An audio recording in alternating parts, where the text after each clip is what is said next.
ఇంకొక గమ్మత్ ఏం తెలుసా, ఈ సభలల్లో కూడా సీరియస్గా కూర్చొని వింటుంటారు. ఇట్లా మంచిదే, కంటెంట్ లోపలికి పోతుంది, కానీ జోక్ వేసినప్పుడు నవ్వన్నా. ఒకవేళ నవ్వుతలేడనుకో చూడు అంటే ఏం తెలుసా ఫీలింగు, గా చిన్న జోక్కు నవ్వుతారా అంటాడు. చిన్న జోక్కు నవ్వకపోతే పెద్ద జోక్కు కూడా నవ్వు రాదు నీకు. తర్వాత ఫైనల్గా ఏం తెలుసా, లక్షలు కోట్లు సంపాదిస్తావు, 6 లక్షలు సంపాదించినావు, 1000 సంపాదించినావు, పుట్టుక్కున చచ్చిపోతాం. ఓ రోజు నవ్వకుండా చచ్చిపోతే ఏమొస్తుంది చెప్పు. మళ్ళీ ఈ నవ్వుడు అలవాటు లేక ఏం చేయాలి తెలుసా, లాఫ్టర్ ఛాలెంజ్లకు వాటిల్లో పోయి జోక్ వేసినప్పుడు నవ్వు చక్కగా. అప్పుడు ఇవి చేతగాకేమైంది తెలుసా, ఇక ఇట్లా సీరియస్ పెట్టి ఒకడొచ్చి అప్పుడు నిన్ను లాఫ్టర్ యోగా చేయించాల్సిన అవసరం వస్తుంది లాస్ట్కు. గంత అవసరం ఎందుకు, జోక్ వేస్తే నవ్వు.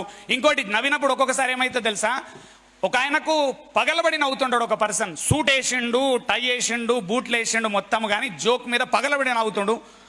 అక్కడ అనుకుంటాడు ఇంత ప్రొఫెషనల్ డ్రెస్ వేసిండు, కింద పడి నవ్వుతుండు. డ్రెస్సుకు నవ్వుకు సంబంధం ఏముందా? ఆనందంగా నవ్వుడు కూడా తప్పని అనుకుంటే వానంత దరిద్రుడు ఎవడున్నాడు? ఇంకా కోట్ల రూపాయలు ఉన్నా కూడా అన్నిటికంటే అందమైనది ఆనందమైనది ఏంటంటే నీ నవ్వు. అది పెదాల నుంచి ఓనియకుండా ఎప్పుడు కూడా గుర్తుంచుకోండి. టెన్షన్ రాని, స్ట్రెస్ ఉండని, టెన్షన్ రాని, స్ట్రెస్ ఉండని, పెళ్ళాం దిట్టని నవ్వు, నవ్వురి. ఇంకొక జోక్ తెలుసా, వైఫ్ తింటుంటుంది, నీకు అసలు టమాటాలు తెలియదు, తలకాయ లేదు అని నవ్వుండి. తిడుతుంటే నవ్వెట్లు వస్తుంది, నువ్వు మనిషివేనా?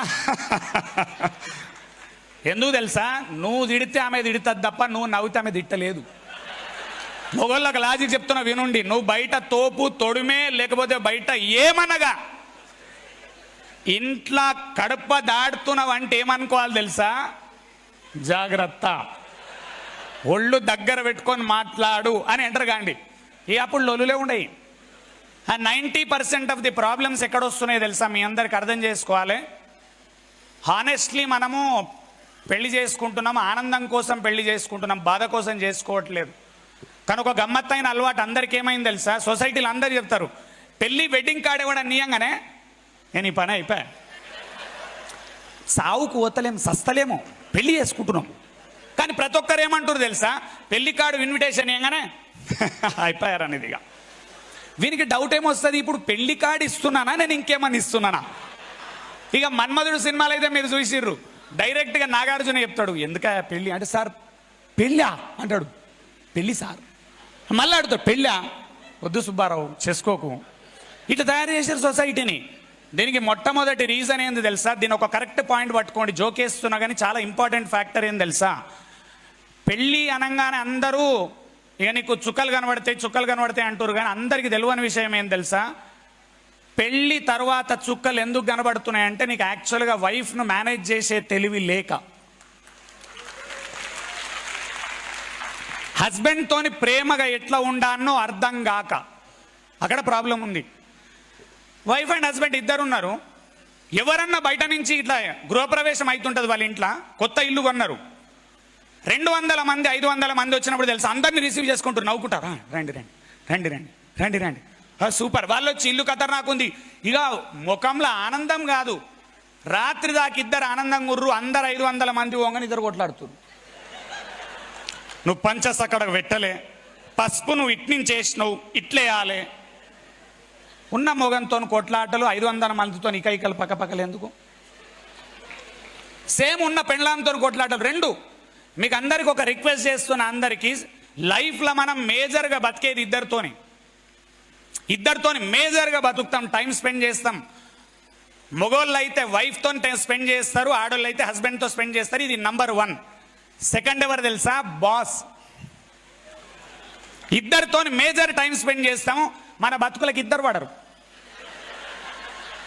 బాస్ నచ్చడు, వైఫ్ నచ్చదు, ఈ ఆడ బతుకుతావును. ఆఫీస్ పోతే వాడున్నాడు, ఇంట్లో పోతే ఏముంది, ఇద్దరిని చూస్తే మాడుతుంది నీకు, ఎట్లా బతుకుతావు నువ్వు? 70% ఆఫ్ లైఫ్ వీళ్ళిద్దరితో గడుస్తుంది. నేనేమంటా, కొట్లాడొద్దు వాళ్ళిద్దరితోని, దగ్గర ఉండాలి, అండ్ లొల్లి పెట్టుకోవద్దు.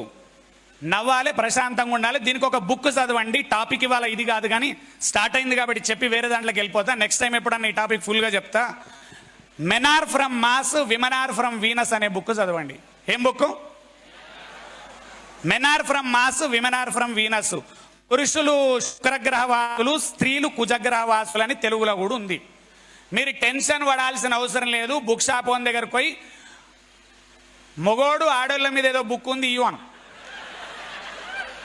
వాడు పుట్టుకుని తీసిస్తాడు. ఎందుకు? బుక్ షాప్లో ఆయన ఎక్స్పర్టు. కొందరు ఏమంటారు, నన్ను ఇప్పుడు బయట కలిసి సార్ ఆ బుక్ పేరు ఎందుకు చెప్పు, ఏ అవసరం లేదు, మొగోళ్ళ మీద ఆడోళ్ళ మీద బుక్ ఇయ్యాను. Men are from Mars, women are from Venus. ఆయన ఎంత అద్భుతంగా రాసిండు తెలుసా?